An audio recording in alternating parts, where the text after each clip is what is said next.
तो प्रतिदिन के जीवन का में स्वागत है। आज सम्मिलित होने के लिए धन्यवाद। ये मेरे लिए महत्व की बात है कि आप हृदय खोल देंगे और मुझसे परमेश्वर के वचन सुनेंगे। हम पवित्र चरित्र के विकास की बातें कर रहे हैं।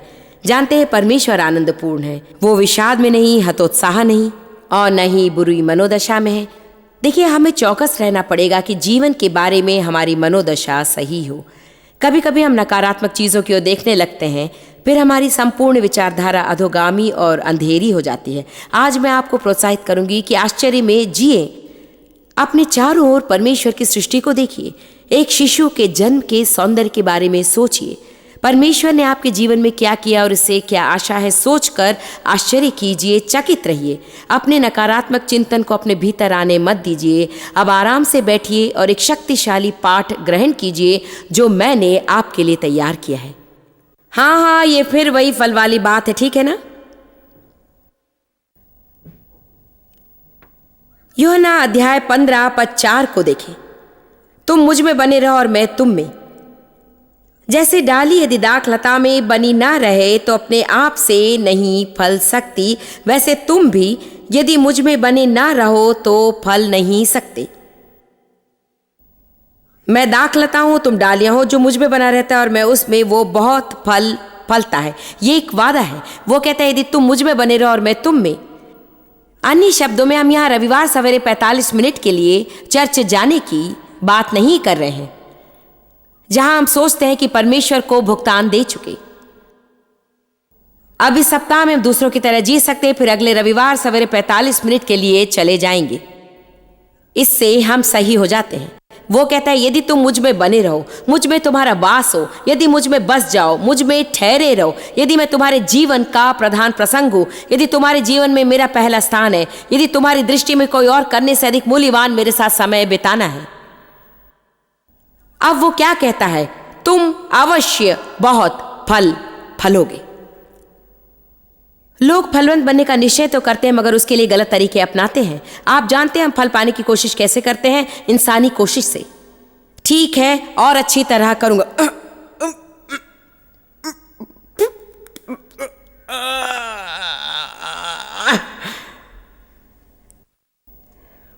हाँ, ठीक है, एक बार और।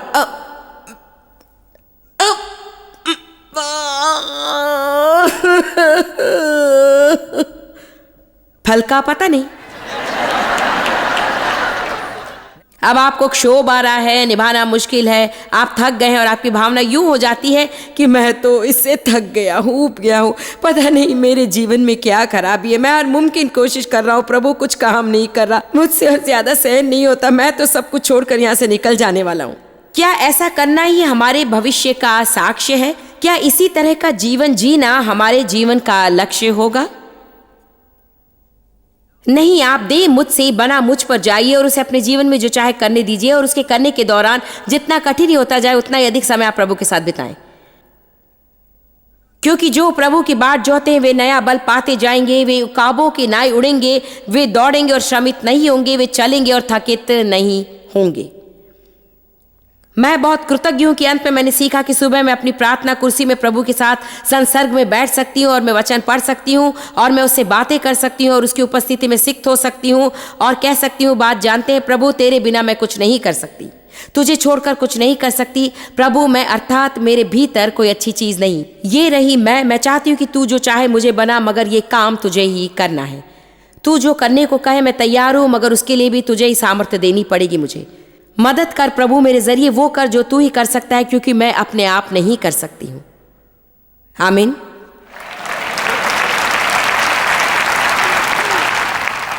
पद 6, यदि कोई मुझ में ना बना रहे सो वो टूटी डाली की नाई फेंक दिया जाता है और सूख जाता है। मत्ती 21 पद 18। भोर को जब वो नगर को लौट रहा था तो उसे भूख लगी। यीशु को भूख लगी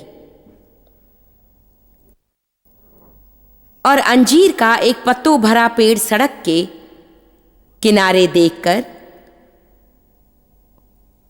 वो उसके पास गया और पत्तों को छोड़ कुछ नहीं पाया। सब लोग कहिए पत्तों को छोड़ कुछ नहीं। ये देखकर कि अंजीर के पेड़ पर फल और पत्ते एक साथ निकलते हैं, सो उसने उससे कहा, अब से तुझ में फिर कभी फल न लगे और अंजीर का पेड़ तुरंत ही सूख गया। सो हम देखते यूहन्ना 15 में वो बात करता है सूख जाने के बारे में। और अब ये अंजीर का पेड़ हमारे सामने है। एक अनुवाद तो ये कहता है कि यीशु ने उसे श्राप दिया और वो सूख गया, और इसका कारण बताया है कि उसके पत्ते थे मगर फल नहीं था। इसका अध्ययन बताता है कि अंजीर के पेड़ के जब पत्ते निकलते हैं तो पत्तों के नीचे फल होते हैं। तो इससे यीशु क्षुब्ध हुआ। जब उसे भूख लगी थी वो उसके पास गया और देखा कि पत्ते हैं और फल नहीं है। आज संसार में ऐसा ही होता है, क्योंकि हमारे पास बम्पर स्टिकर है, यीशु पिन है और मसीहपन भी, और हम चर्च जाते हैं और बाइबल के 10 अनुवाद के साथ हैं। लोग हमारे घर पर आते हैं और हमारे पास जॉयस मेयर की पूरी लाइब्रेरी है और पूरी इसकी लाइब्रेरी योएल के सारे टेप्स और ब्ला ब्ला ब्ला। हम अपने बारे में आत्मिक अनुभव करते हैं क्योंकि हमारे पास इतनी धार्मिक सामग्रियां सजी सजाई रखी हैं। परंतु बाइबल कहती कि एक ही रीति से मसीही को जानेंगे, केवल एकमात्र रीति से। उनके फल से आप उन्हें जानेंगे। उनके चर्च जाने से आप उन्हें नहीं जानेंगे, उनके बम्पर स्टिकर से आप उन्हें नहीं जानेंगे। आप उन्हें नहीं जानेंगे इसलिए कि वे सदा सही समय पर कहना जानते हैं, प्रभु की स्तुति और धन्यवाद यीशु। आज मैं आप लोगों से बातें कर रही हूं। आप उनके फल से उन्हें जानेंगे। आमीन। शरीर में चलना और जो चाहे करना बहुत ही आसान है, मगर याद रखें कि हम किसके प्रतिनिधि हैं। आपका एक कर्तव्य है, और वो ये नहीं कि बस बैठे रहे और प्रचारकों को मुंह फाड़ कर देखें। आपका एक कर्तव्य है, बहुत बड़ा कर्तव्य है, संसार भर में फैल जाना है। कभी कभी मैं सोचती हूँ कि एक प्रकार से मुझ जैसे किसी के कर्तव्य से ये बड़ा है, क्योंकि अधिकांश समय मैं मसीहियों से निपटती रहती हूँ। हम आपको प्रशिक्षण देते हैं, बाइबल कहती है, ताकि आप बाहर निकलकर सेवकाई का काम कर सके। आप ही हैं जिनको काम पर जाकर 50 अविश्वासियों के बीच बैठना है। मैं काम पर जाती हूँ, सब कर्मचारी मसीही हैं। मैं 60 लोगों के साथ सड़क पर यात्रा करती हूँ जो सब मसीही हैं। मेरे पति मसीह हैं। हर रात मुझे घर पर एक अविश्वासी से मिलने की जरूरत नहीं। Come on now. मेरे कर्तव्य से आपका कर्तव्य बड़ा है, इसलिए ऐसी संगोष्ठियों में आपका उपस्थित रहना जरूरी है जब भी मौका मिले, अभिषिक्त शिक्षण सुनने के लिए, क्योंकि आपको वचन की बहुत जरूरत है और परमेश्वर से बहुत सी सामर्थ की भी, और आपको प्रभु के साथ बहुत सा समय बिताना है ताकि आप वो बन सके जो परमेश्वर आपको बनाना चाहता है।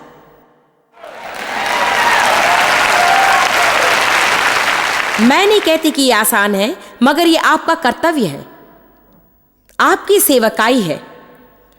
लोगों को यीशु के पास आपको समाहित करना है, और मुझे प्रतीति नहीं कि हम इस महान कार्य को सुसंपन्न कर सकते हैं। केवल बातों से हमारी जीवन शैली ही संभव कर सकती है। इसमें एक बड़ी समस्या यह है कि बहुत से लोग प्रचार तो कर रहे हैं, मगर उन शिक्षणों पर कोई भी नहीं चल रहा है। यह कहना आसान है कि ये करो, मगर हम यदि उन सिद्धांतों पर चलने को तैयार नहीं तो चुप रहना बेहतर है।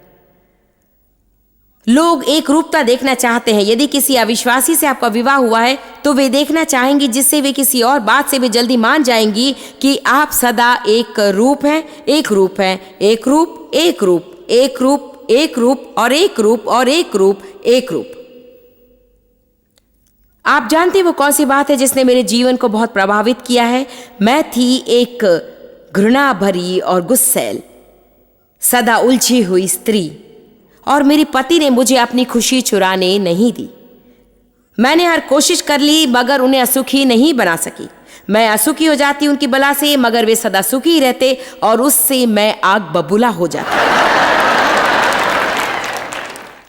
मेरे ख्याल से आप नहीं समझते उस शक्ति को जो निरंतरता में है। चारों ओर जो अविश्वासी हैं, आप यदि उनके बीच रहें और एक रूप रहें, सही कर्म कीजिए, शांति पाइए, खुश रहिए। सही कर्म कीजिए, शांति रखिए, खुश रहिए, उनके प्रति अच्छे रहिए, मिठास बांटिए, प्रेम रखिए। यदि वे ग्रहण करें, यदि ना करें, तो आप बने रहें। यीशु ने अपने को बदलने नहीं दिया किसी को, वो जैसा था वैसा ही रहा। यदि लोग लेना चाहते थे जो वो देना चाहता था तो वे ले सकते थे, मगर वो नहीं बदला इसलिए कि वे दूसरी तरह के थे। आज यहाँ कोई ऐसा उपस्थित है जो जिसके साथ वो रहता है उसे अपना आनंद चुराने दे रहा है।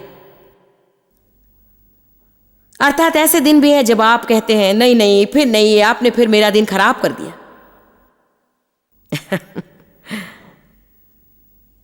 देखिए, आप ही को तो निर्णय करना है कि कोई आपका दिन खराब करने वाला है। आमीन। डेव ने मुझे अपना दिन खराब करने नहीं दिया। वे और बच्चे खेलते, वे उनके बालों में रोलर्स डालते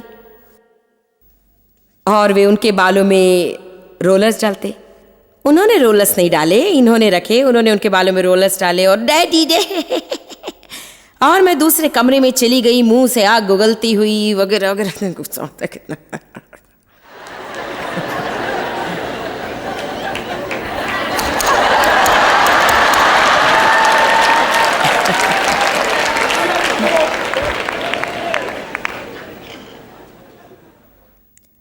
फल, उनके फल से आप उन्हें पूरी तरह जानेंगे। विस्तृत बाइबल जो कहती मुझे पसंद है, उनके फल से तुम उन्हें पूरी तरह जानोगे।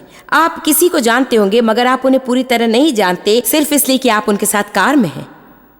आप किसी को पूरी तरह नहीं जानते सिर्फ इसलिए कि आप उनके बगल में बैठती हैं चर्च में। जानते हैं आप कैसे किसी को पूरी तरह जानेंगे? जब आप उन्हें हर स्थिति में देखें, हर हालत में देखें, तभी आप किसी को पूरी तरह जान पाएंगे। डेव और मैं, मैनवेलो एक सेकंड खड़े हो जाइए। देखिए, आपको पता नहीं मगर डेव और मैं तुम्हारे बारे में बातें करते। मैनवेलो, तुम बैठ सकते हो। अभी हमारे साथ मैनवेलो ने यात्रा शुरू की। कब जैकी? क्या इसी साल? इस साल की जनवरी में। हम मैनवेलो को बहुत दिनों से जानते हैं और उसने सेंट लुइस के हमारे चर्च में काम किया था जिसका नाम है the Saint Louis Dream Center. और ये युवक पास्टर था, है ना? उसका वहाँ काम नहीं बिना, शायद वो जगह उसके लिए नहीं थी, इसलिए वो सदा सुधारा जाता और खुश नहीं था। हम भी खुश नहीं थे। सो उसने अंत में कहा कि ये काम जो मैं करता हूँ मेरा नहीं है। एक बात जानते हैं, मैं उन्हें सराहती हूँ जो न केवल जानते हैं कि उन्हें कौन सा काम करना चाहिए और उन्हें भी जो जानते हैं उन्हें क्या नहीं करना चाहिए, और उन्हें भी जो न करने वाले काम को करते रहने की कोशिश नहीं करते सिर्फ कुछ साबित करने के लिए, सिर्फ इसलिए कि आपको एक हैसियत चाहिए। इसका अर्थ ये नहीं कि आपको दान है, बुलाए गए हैं और अभिषिक्त है इसके लिए। मगर जिस चीज ने डेव और मुझे प्रभावित किया वो ये रही। आपको पता नहीं था मगर हम लोग देख रहे थे। इसमें एक सबक है, क्योंकि जब आप सोचते हैं कि परमेश्वर आपको भूल चुका है और वो तो लाखों मील दूर है, वो आपको देख रहा है और आपका बर्ताव देख रहा है, स्थितियों में आपकी प्रतिक्रिया देख रहा है कि आप धर्मी होंगे कि नहीं, देख रहा है कि आप मेहनती होंगे कि नहीं, आप छोड़कर चल देंगे या दबाकर आगे बढ़ेंगे। जब कठिन समय से गुजर रहे हैं तब लोगों से आपका बर्ताव कैसा होगा वो देख रहा है। ओ अब हम उत्तम प्रचार कर रहे हैं। वो देखता है कि कठिन समय से गुजरते लोगों से आपका बर्ताव कैसा होता है। कुछ लोग प्रभु की सेवा भी नहीं करते यदि उन्हें जो चाहिए वो ना मिले, और बहुत से लोग बिछड़ जाते हैं जब उनके लिए वक्त टेढ़ा होता है।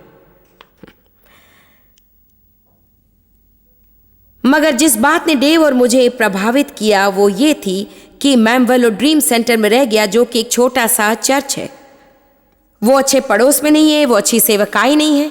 हम सड़कों से लोगों को लाते हैं, ये कोई महिमा पूर्ण जगह भी नहीं है रहने के लिए।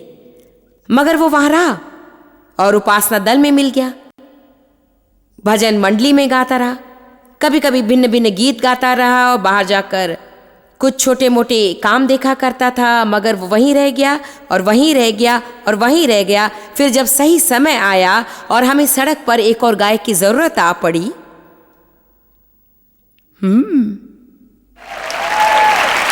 आमीन। देखिए, अब तक उसकी ओर कोई ध्यान भी नहीं देता था और अब वो अचानक हजारों लोगों के सामने आ गया। सप्ताह के बाद सप्ताह निकलते गए और कौन जाने परमेश्वर उसके साथ आगे क्या करेगा। मगर भयावह अंश ये है कि कितने लोग जब समय उनके अनुकूल नहीं होता कहीं और चल देते हैं जहां वे सोचते हैं कि अवस्था अनुकूल हो जाएगी। और सोचिए, जब हमें एक और गायक की जरूरत पड़ी और मैनवेलो को ढूंढते, मगर वो अगर वहां नहीं होता तो हम उसे हमारे दल में मिलाने को बुला भी नहीं सकते थे। तो सोचिए उसका भविष्य आज कहां होता। दोस्तों, एक बात मेरी सुनिए, लोगों को एक काम करना सीखना है। वो ये कि आपको एक जगह स्थिर रहना है जब तक प्रभु जाने के लिए ना कहे। बात सुनिए, और जब आप जाए बुरी मनोदशा के साथ ना जाएं। क्योंकि बुरी मनोदशा के साथ जाने पर आपको वहीं रहना पड़ेगा जब तक सही मनोदशा के साथ आप निकल ना सकें। क्योंकि यदि बुरी मनोदशा के साथ निकले तो आप बुरी मनोदशा के साथ प्रवेश करेंगे, और मैं नहीं चाहती कि आपकी मनोदशा बुरी हो। आमीन। जैकी की कहानी भी ऐसी, ये कहानियां बताने के लिए मेरे पास समय नहीं, मगर जैकी ने फिर से अगुवाई उपासना शुरू की इस साल। मगर उसने 20 साल पहले अगुवाई उपासना की। मेरी प्रथम अगुवाई उपासना करने वाली में वो एक थी। और ये कहना अनुचित ना होगा कि उन 20 सालों में वो मुझे दे से मुझे बना तक पहुंच गई है। वो कह रही हाँ, शर्त है कि वो 1-2 कहानी बता सकती है। देखिए, प्रभु को हमें तैयार करना है। जैकी, तुम्हें लगा कि परमेश्वर तुम्हारा पीछा कर रहा है? उसने कहा कि हाँ, कम ऑन। मैं जानती हूं उस पर क्या बीती, जहां जहां से गुजरी मैं जानती हूं कि उसका सपना टूट गया, मिट गया। उसने उसे वेदी पर रख दिया, और उस रात को 12 बजे मेरा मतलब ठीक आधी रात 12 बजे। इतने साल हम संपर्क में रहे, अधिक नहीं मगर संपर्क में रहे। वो अपनी सेवकाई के काम से बाहर जाती, सो हमने पूछा कि हमारी कैद सेविकाई में मदद करना चाहेगी। आपसे ईमानदारी की बात करूंगी, ये बात नहीं कि हमारी कैद सेविकाई में सेविका चाहिए थी। मैं मदद करना चाहती थी, कुछ सीखना चाहती थी, सिखाना चाहती थी। मुझे सदा लगता था कि उसके संपर्क में रहो, उससे प्रेम करती, और कई समयों पर मैं उसकी मदद करती और दूसरे वक्तों पर उसे सहारा देती थी। और देखिए, किसी भी समय हम बहुत दिनों तक साथ नहीं रहे, और फिर अचानक मुझे अगुवे की जरूरत थी, और 1 सप्ताह के अंदर मुझे 7 लोगों ने बताया कि जैक कितनी रौबदार होगी। और जानते, मैंने कहना शुरू किया, नहीं, वो मेरे लिए बहुत अस्थिर। वो जानती है कि मैंने कहा कि आखिर मैं मध्यम उम्र की हूं, और मेरा अपना एक प्रतिरूप है। हमारी सभाओं में कुछ विशेष वर्ग के लोग आते हैं, और उन्हें शायद ये लाल केश न भाए।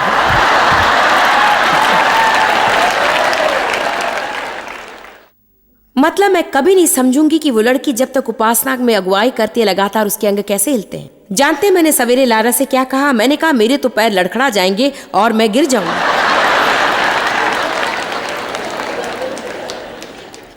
उस समय जैकी को सरकारी ऋण मिला था और वो तैयार हो रही थी। मैंने रविवार को उसे बुलाया और कहा कि हम कॉफी ले सकते हैं। वो तैयार हो रही थी अगले बुधवार को कॉलेज की फीस भरने के लिए। उसे मनोवैज्ञानिक बनना था, क्योंकि उसने सोच लिया था कि उसे परमेश्वर संगीत में इस्तेमाल नहीं करेगा। क्योंकि इतने साल उसने इंतजार किया और ढेर सारे कष्ट उठाए और देख लिया कि कुछ भी नहीं होने वाला है। आज किसी को प्रोत्साहन मिलना चाहिए। उसके लिए उस क्षेत्र में कुछ भी नहीं हो रहा था, मगर प्रभु देख रहा था और प्रभु लोगों से बातें कर रहा था। उसे मालूम नहीं था, जब उसे सरकारी ऋण मिल रहा था मनोवैज्ञानिक बनने के लिए, 7 व्यक्ति मुझे बता रहे थे कि उसकी मुझे कितनी जरूरत थी उपासना अगुवाई के लिए। पर्दे के पीछे परमेश्वर के विस्मयपूर्ण कार्य आप तो नहीं जान सकते। आप नहीं जानते कि इस घड़ी वो आपके लिए क्या कर रहा होगा। और वो इतना ही चाहता है कि आप एक रूप रहें, सदा एक रूप। और मुझे जैकी से पूछना भी नहीं पड़ेगा कि उसने प्रभु से क्या कहा। मैं जानती हूं उस सिलसिले में जैकी ने कहा, मैं निराश अवश्य हूं कि मेरा सपना साकार नहीं हुआ, मगर प्रभु तुझसे सदा प्रेम करूंगी। जो मैं करना चाहूं यदि मैं न कर पाऊं तो भी तुझसे सर्वदा प्रेम करूंगी। जब हम मुझे बना के लिए पाबंद हो जाते हैं, मुझे दे की बजाय प्रभु की स्तुति हो, तब परमेश्वर जानता है कि कोई मिल गया जिसके साथ वो कुछ कर सकता है। आमीन। मैं तो इन कुड़कुड़ाने वाले और शिकायत करने वालों से बाज आ गई हूं, जो परमेश्वर को छोड़ देंगे यदि मसीह बनने के 3 सप्ताह बाद उन्हें जो चाहिए ना मिले। प्रिय प्रभु, तू कब अपने जीवन पर अभिषेक पाना शुरू करेगा? तूने पाने के लिए मूल्य चुकाया है। आमीन।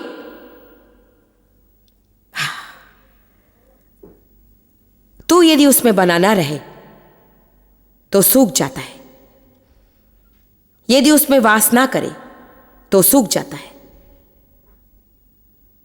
और सूख जाने का अर्थ है फीका, नीरस और सिकुड़ा।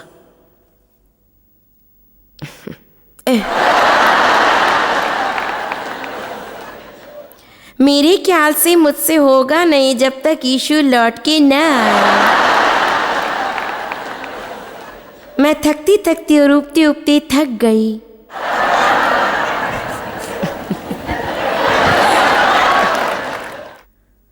प्रभु को महिमा, ये खाने का समय है। देखिए, मैं प्रचार के बीच खाने की सोच रही हूं।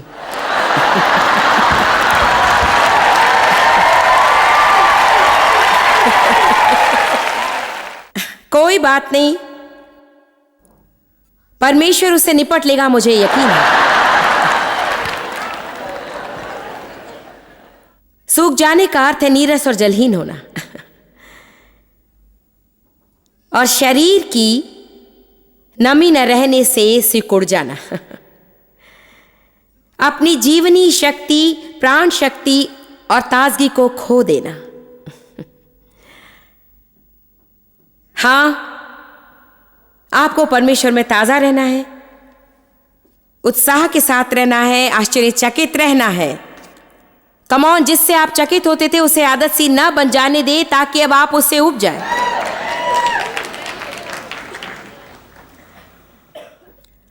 हम कितने उत्तेजित हो सकते हैं जब हमारे पाप धुल जाएं और भीतर कितनी ताजगी और शुद्धता का अनुभव होता है।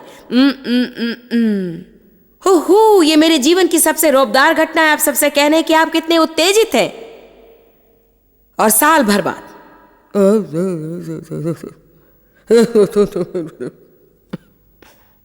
इस साल के आरंभ में प्रभु ने मुझसे कहा, आश्चर्य में जियो, चकित हो कि तुम्हारा इस्तेमाल कर रहा हूं, चकित हो कि कोई तुम्हारी सुनने के लिए आता है। हाँ, हमें आश्चर्य में रहना चाहिए। क्या आप जानते कि 50 और 60 लोगों की कितनी संगोष्ठियों मैंने की है, साल के बाद साल के बाद साल के बाद, तहखानों में और बैंक्वेट सेंटरों में, जहां मुर्गी फ्राई की गंध तब भी ताजा थी पहली रात की पार्टी से।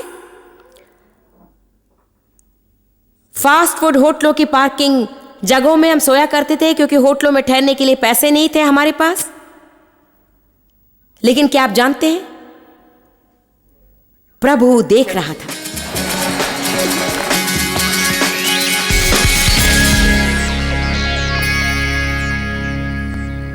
यदि आप जॉयस मेयर मिनिस्ट्रीज के साथ सहभागी हैं तो मैं आपको धन्यवाद देना चाहूंगी। मैं इस मौके पर कहना चाहूंगी कि धन्यवाद, धन्यवाद, धन्यवाद। डेव और मेरे लिए और हमारे संपूर्ण परिवार और सेवकाई के लिए आप महत्वपूर्ण हैं। और ये भी महत्वपूर्ण है कि आपकी सहभागिता जारी रहे ताकि हमारी हर कोशिश को कामयाबी का सहरा मिले परमेश्वर के राज्य को बढ़ाने के लिए। इस भूमि पर आपकी बुआई होते ही परमेश्वर की आशीषों की वर्षा होगी आप पर।